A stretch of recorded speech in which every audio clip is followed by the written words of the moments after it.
Hey guys, welcome back to Davine. I hope you're doing well. I hope you're staying safe. And just remember, if you need anything, please reach out to me. We're going to just jump right in our book right now, actually. This is another chapter from Bob Goff. It says, the way to start something new is to quit something else. I spent a fair amount of time racing sailboats. I've raced in Southern California, San Francisco, and I've crossed the Pacific to and from Hawaii twice. I've learned that you want a sailboat with a big sail and even a bigger keel to get the job done. The keel is part of the sailboat that hangs down below the waterline and is filled with concrete or heavy metal like lead. The more the winds blow, the more the keel keeps the boat steady and upright so it can move forward. Here's what happens with keels though. Long strands of kelp, which can be hundreds of feet in length, get stuck on them. The further you go, the more kelp you can collect. Keels are basically magnets for kelp. The deeper the keel goes, the more it catches. I once dragged a piece of kelp a long way. I seen it trailing behind the boat as we were leaving Oahu and thought it had dropped off the keel. When we passed under the Golden Gate Bridge, there it was again. I literally had dragged it across the entire ocean without knowing it. You don't really notice right away when you have kelp on your keel. Like your life, the boat still moves. It still looks the same above the waterline, but over time, as more kelp gets caught, the boat can slow down to a crawl. The same will happen to you if you're not more watchful than I was. You can't wish the kelp away, you can't plan it away. The only way to get the kelp off the keel is to back the boat down. That means you turn into the wind and let the boat come to a complete stop, and let the wind push you backwards. When you do this, the kelp falls off because of the pressure against the keel is released. It's a practice worth adopting in our own lives. Backing down and letting a couple things fall away will help you get where you're headed faster. Here's how I backed the kelp down in my own life. Once a year, I spread everything out and ask myself, what do I need to carry with me and what do I need to let go?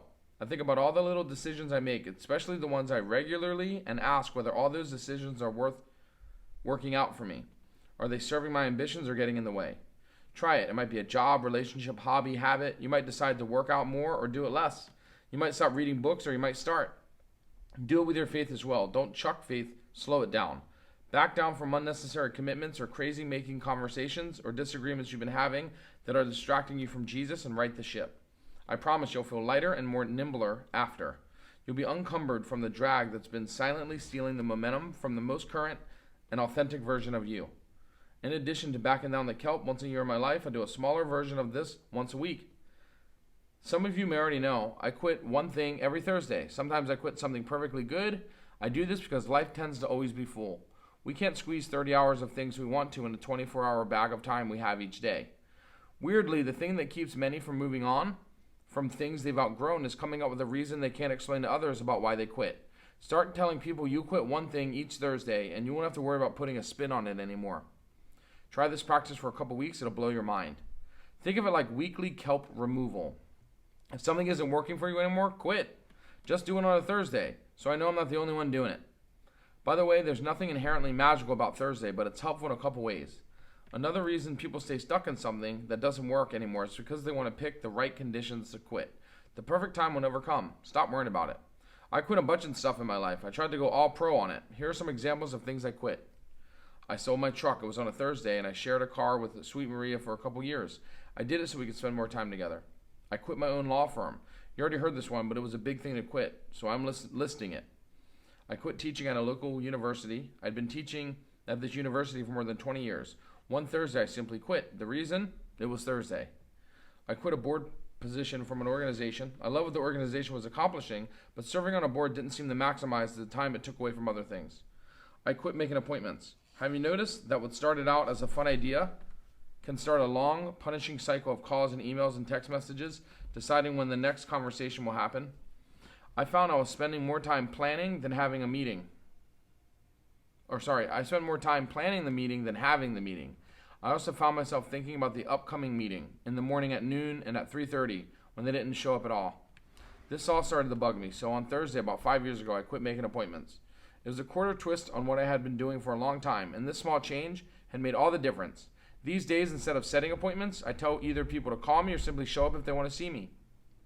I let people know where I'll be, and they can intersect that arc or not on their terms. The people who really want to meet me do, and others don't. I don't need to break stride while they're deciding. So what will you quit this Thursday? You already know what these things are, and for peeps' sake, if you're into something you shouldn't be into, don't wait until Thursday. Quit right now. I love what Bob shared in that book, and it reminds me of a story from Matthew chapter 9. And it reads like this. In verse 9 it says, as Jesus went on from there, he saw a man named Matthew sitting at the tax collector's booth. Follow me, he told him. Matthew got up and followed him. While Jesus was having dinner at Matthew's house, many tax collectors and sinners came and ate with him and his disciples. When the Pharisees saw this, they asked his disciples, why do your teacher eat with tax collectors and sinners? On hearing this, Jesus says, it's not the healthy who need a doctor, but the sick. But go and learn what this means. I desire mercy, not sacrifice, for I have not come to call the righteous, but sinners. Just thinking about Matthew, he was a tax collector. All that to say is he left his job that was secure and that made him a lot of money in order to follow Jesus. He quit his job to follow Jesus.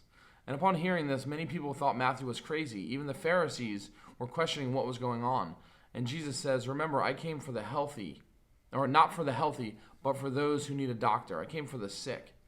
And it's sort of this understanding, this realization that at the core of who we really are sick people. We're sinners, and we really need Jesus. And are we willing to give up what we think our life should be for our own plans and purposes and give it up in order to follow Jesus, who came for us? He came to make us righteous. He came to make us healthy. It's this understanding that we need Jesus. Do you believe that that's true? Do you believe that you really need God in your life? And I encourage you, just like Bob said, look at your life and see, what do you need to give up in order to truly follow him? What do you need to quit in order to make God the number one, the everything in your life? Because there's something. As always, thank you so much for tuning in. I miss you guys, love all of you guys. Let me know if you need anything. And again, if you made it to the end of this video, I want you just to comment in the comment section of our video, taxes. So thinking of Matthew being a tax collector, just comment in the comment section, taxes. Anyway, all that to say, please like, comment, subscribe. And as always, guys, you already know the vibes. Shoots.